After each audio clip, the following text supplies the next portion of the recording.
नमस्कार दोस्तों, मैं हूं आपका दोस्त संपत लोहार, एक और नए वीडियो के साथ नई जानकारी के साथ। मित्रों, यदि अभी तक आपने हमारे चैनल को सब्सक्राइब नहीं किया तो आज ही हमारे चैनल को सब्सक्राइब करें और बेल आइकन दबाएं ताकि आपके पास धर्म, अध्यात्म, संस्कृति की हमारे मोटिवेशनल लेक्चर, हास्य कविताएं और योग की जानकारी शीघ्रता से और सबसे पहले पहुंच सके। मित्रों, आज धर्म, अध्यात्म, संस्कृति में हम एक बहुत ही रोचक विषय के बारे में आपके बीच में जानकारी साझा करने वाले हैं, जो हमारी आस्था पर, जो हमारी मान्यता पर आधारित हैं और शायद जिसके बारे में आपने पहले नहीं सुना हो। भगवान परशुराम के नाम से हम सभी परिचित हैं। भगवान परशुराम का प्राकट्य दिवस यानी जन्म दिवस वैशाख शुक्ल पक्ष तृतीया को मनाया जाता है, जिसे हम अक्षय तृतीया कहते हैं। अक्षय तृतीया के दिन भगवान परशुराम का जन्म हुआ था, जो भगवान श्री हरि के छठे अवतार के रूप में भगवान परशुराम का जन्म हुआ था। इनकी माता का नाम रेणुका और पिता का नाम था जमदग्नि।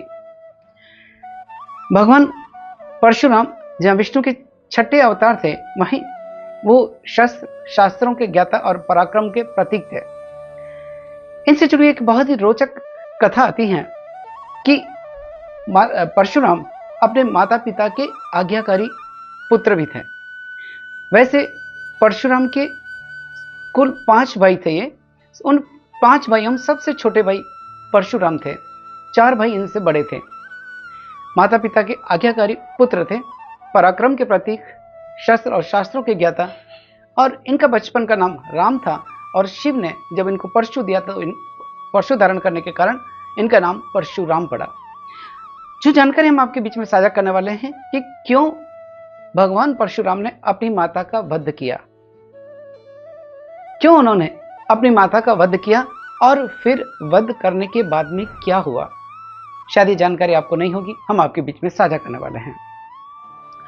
मित्रों, एक बार की बात है कि ऋषि जमदग्नि और माता रेणुका यानी परशुराम के माता पिता ऋषि जमदग्नि बड़े प्रसिद्ध ऋषि थे।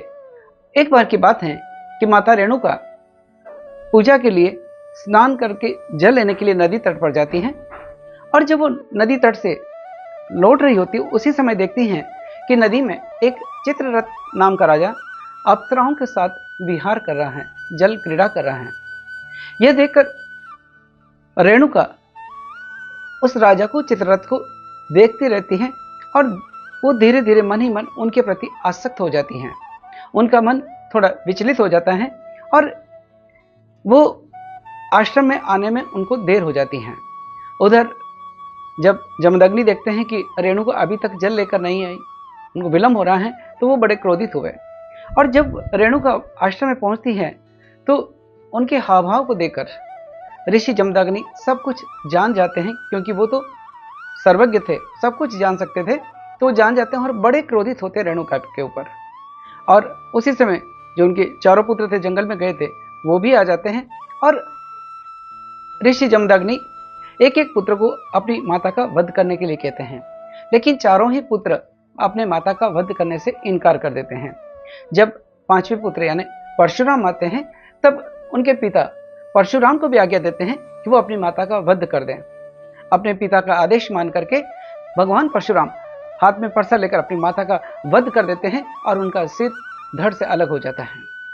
इस तरह से परशुराम जी ने अपने पिता के आदेश पर अपनी माता का वध कर दिया।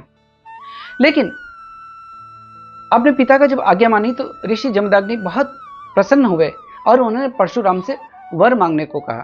तब भगवान परशुराम अपने पिता से यानी ऋषि जमदग्नि से 3 वर मांगते हैं और पहला व्रत ये होता है, वर ये मांगते हैं कि वो अपनी माता को फिर से जीवित कर दे, यानी पूर्ववत स्थिति में आ जाए। और एक दूसरा वर ये मानते हैं कि जब उनके चारों भाइयों ने अपने पिता का आदेश नहीं माना अपनी माता का वध करने के लिए, तो उस समय ऋषि जमदग्नि ने उन चारों भाइयों को यह श्राप दिया था कि तुम अपनी स्मृति को खो दोगे।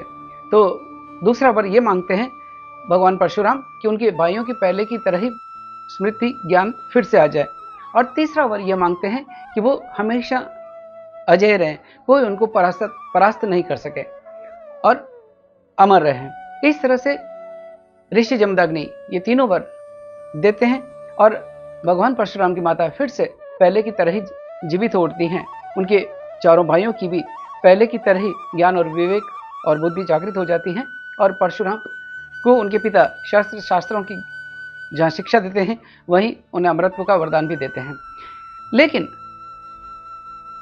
क्योंकि उन्होंने अपनी माता की हत्या करी, अपने माता का वध किया था, चाहे पिता के आदेश से ही किया हो, अपने पिता के आदेश की पालना करी थी, लेकिन फिर भी परशुराम को उनको अपनी माता की वध करने के कारण मातृ हत्या का पाप लगा।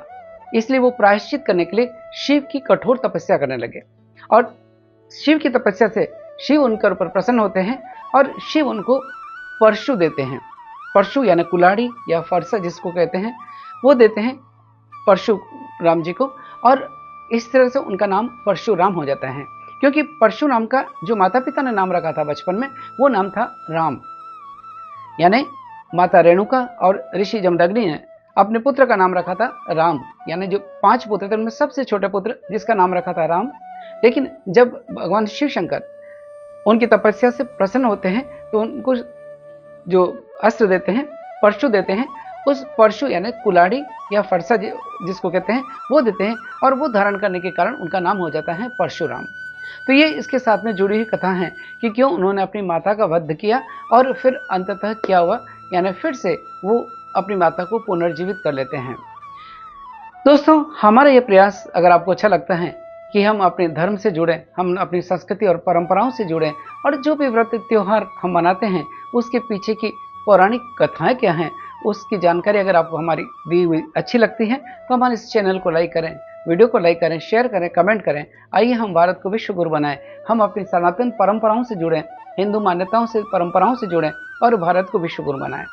क्योंकि जब तक हम धर्म के पथ पर नहीं चलेंगे, जब तक हम अपनी परंपराओं से नहीं जुड़ेंगे, हम अपनी उस अमूल्य सांस्कृतिक विरासत को संजो कर नहीं रखेंगे, तब तक हम विश्व गुरु नहीं बन सकते। आइए हम अपनी संस्कृति से जुड़ें, हम अपनी परंपराओं से जुड़ें और ऋषि परंपराओं का पालन करें और भारत को विश्व गुरु बनाएं। इसी के साथ आपके दोस्त संपत लाहौर को इजाजत दीजिए। जय हिंद, जय भारत, जय श्री कृष्ण, जय परशुराम। परशुराम जयंती की आप सभी को बहुत बहुत शुभकामनाएं।